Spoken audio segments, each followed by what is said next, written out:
So I've already made my samples in Audacity and I want to import them into Soundation.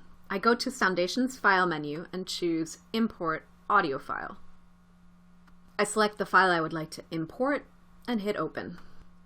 Importing creates a new track. I've already preset some audio and I know I want to change pitch on track 1. I can move this new audio region to the first track, delete the extraneous track by selecting it and hitting delete, and then I will zoom out to show the rest of my sound files. You can access the sounds you've imported at any time by going to the library and selecting Project. Notice I can drag more than one copy of the file onto my track. I can also trim my audio by putting my cursor on the edge of the region, selecting and dragging. Let's say I want to insert silence between the words like I did in Audacity. Under the File menu are icons for tools. Choose the scissor tool and then click where you want to split the file. Return to the arrow tool, drag the regions apart, and hit play. Change pitch. Notice there aren't any clicks. Soundation creates imperceptible fades at the beginnings and ends of regions. I can also lengthen the cut region to the length of the original file. This kind of editing is called non-destructive editing, and it's very powerful. Change pitch. Now that I've shown you basic editing, let's actually change the pitch. Next to the scissors is an icon with a P on it. Drag the right edge of the sound out, and then press play.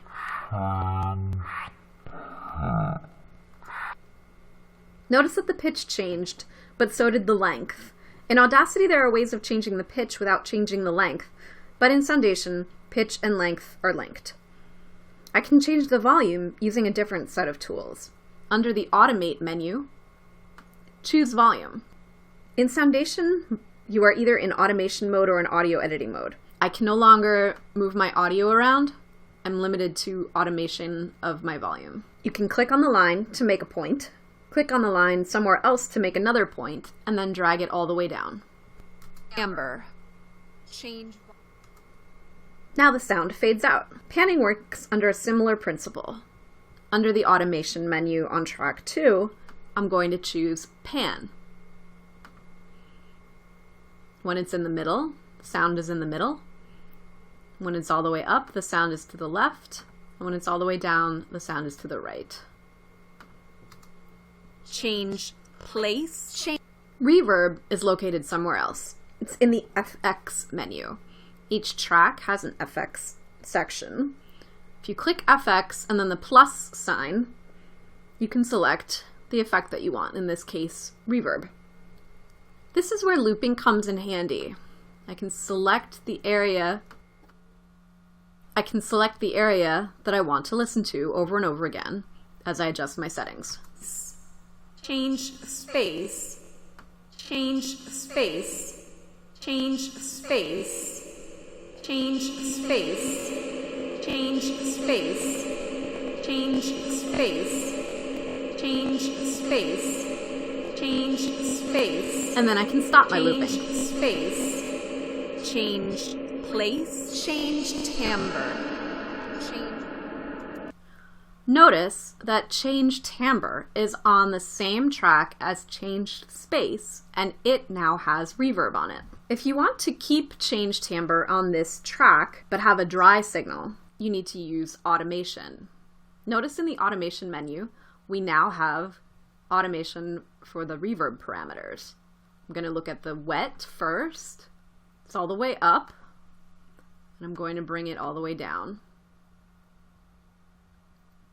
Then I'll look at the dry.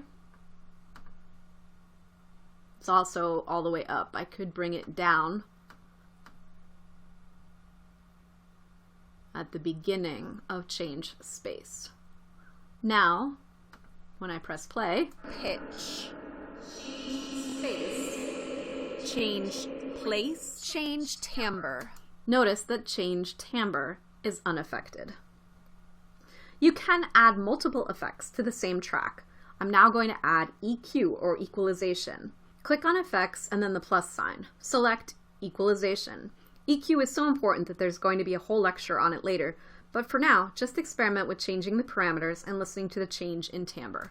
Timbre, timbre, timbre, timbre, timbre, timbre, timbre. Be careful when boosting frequencies in EQ, because you're amplifying frequencies and it's very easy to clip.